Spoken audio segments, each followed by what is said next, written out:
Il en est, comme pour le salut, possible à tous les adultes de conscience, même à ceux qui ne sont pas nés dans un milieu chrétien. Tout d'abord, pour avancer dans la vie spirituelle et se disposer à la grâce de la contemplation, il faut user de son mieux des grands moyens que l'Église nous donne à tous. La pratique assidue des sacrements, l'assistance quotidienne à la Sainte Messe, la communion fréquente, l'amour de l'Eucharistie, la dévotion au Saint-Esprit. On n'arrive que très péniblement à l'union à Dieu. Il faut passer par des nuits obscures, par des combats, par des agonies étranges, par des épines très piquantes et des déserts affreux.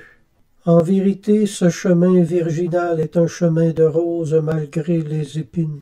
La lecture fréquente de la Sainte Écriture, ainsi disaient communément les anciens, conduit à la méditation, puis à la prière et finalement à la contemplation. Quelqu'un peut bien me dire, dit saint Jérôme, je ne puis jeûner, mais peut-il dire je ne puis aimer? Un autre peut bien dire je ne puis conserver la virginité, ni vendre tous mes biens pour en donner le prix aux pauvres. Mais peut-il dire je ne puis aimer mes ennemis? Il suffit de rentrer dans son cœur, car ce n'est pas dans des régions lointaines que se trouve ce que Dieu demande de nous. La pureté du cœur est le fruit de la mortification extérieure et intérieure. Cela coûte bien sûr. Il faut n'avoir aucune attache au péché.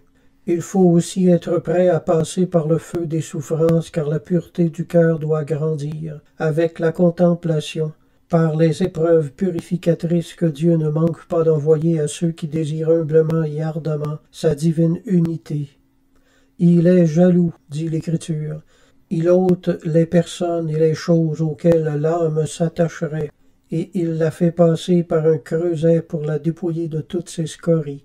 Lorsque les inclinations désordonnées, les troubles de la sensualité, de l'égoïsme, de l'amour-propre, de l'orgueil intellectuel et spirituel ont disparu, le cœur purifié est comme un miroir limpide où se reflète la beauté de Dieu. C'est avec les âmes simples que parle le Seigneur. Le contraire de la simplicité, c'est la confusion, le trouble, l'incohérence et la divagation. La simplicité dont nous parlons, participation à celle de Dieu, consiste déjà à voir en lui toutes choses, tous les événements heureux ou malheureux, toutes les personnes amies ou ennemies, tout ce que nous avons à faire d'agréable ou de pénible. De là une très grande unité d'esprit. On voit d'en haut toutes choses comme voulues, ou au moins permises par Dieu pour sa gloire et celle de ses élus. Le don de sagesse s'est déjà développé en nous, et l'âme qui la possède non seulement à certaines heures, mais habituellement, est bien près de la contemplation mystique, si elle ne l'a pas déjà. Cette simplicité, saint Thomas en parle à propos de la vertu de vérité ou de véracité opposée au mensonge. La simplicité, dit-il, est contraire à la duplicité, par laquelle on se montre autre que ce que l'on est intérieurement. C'est une parfaite droiture qui nous porte à avouer très facilement nos défauts.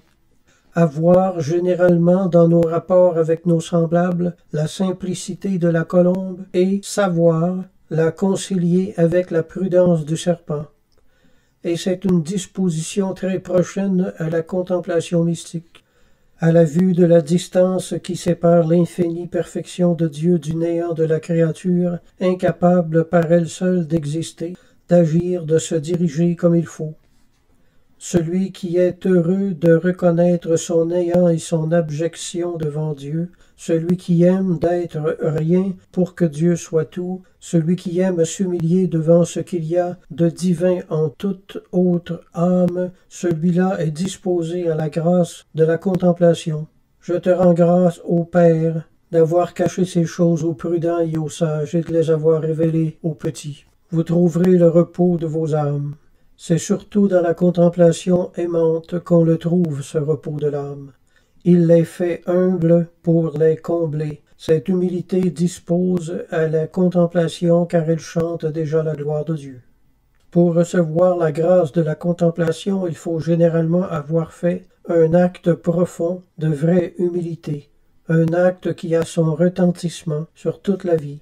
Quand une âme a reconnu souvent et pratiquement que toute son existence dépend absolument de Dieu, qu'elle ne subsiste que par lui, qu'elle n'agit bien que par sa grâce, qui opère en nous le vouloir et le faire, qu'elle ne se dirige bien que par sa lumière, qu'elle-même très souvent n'a fait autre chose que pécher, qu'elle est une servante inutile et méprisable, alors elle arrive généralement à recevoir la grâce dont nous parlons.